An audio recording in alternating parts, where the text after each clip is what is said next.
Exercise 3, create and save a new workbook, part of the Excel 2007 Core Exam Preparation Guide, brought to you by Shiftkey Solutions. In this exercise, we'll be creating a worksheet by entering some text into some cells.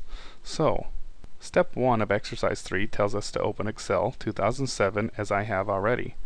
And I'll notice that A1 is my active cell. Step 2, I'm going to type in some information. I'm going to type in a title of my worksheet.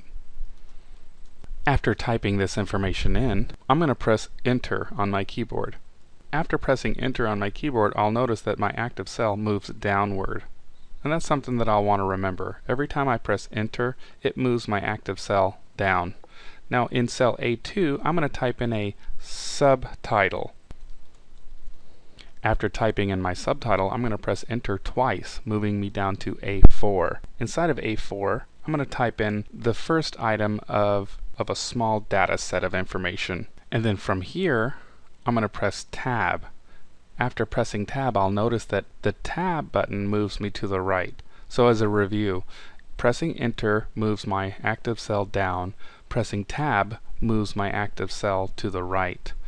Here in cell B4, I'm going to type in Sacramento, and then I'll press Tab, and then type in San Francisco, and then I'll press Tab and type in San Diego. After typing San Diego, I'll want to move my active cell to A5. For me to do that at this point is just to simply press Enter. Pressing Enter moves my active cell down below A4. Here in cell A5, I'm going to type in beef pilaf. And then I'll press Tab and enter some general information. Under Sacramento, in cell B5, I'm going to type in 25 and then press Tab.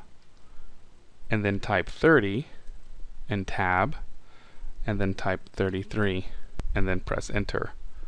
It moves my active cell to below A6. From here, I'm going to want to save this workbook. So I'm going to save this workbook in my Student Files folder, which is located in my Student Data Files folder. So I'm going to go to my Office button and go to Save As, and then come over to Excel Workbook. That'll open my Student Files folder, which is inside my Student Data Files folder.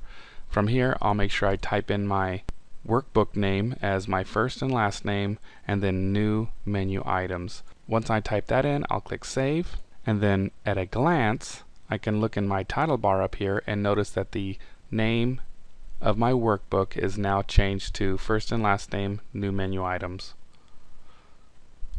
That concludes exercise 3, create and save a new workbook. Thanks for joining me. Next, we'll be talking about exercise 4, enter data, merge and center titles.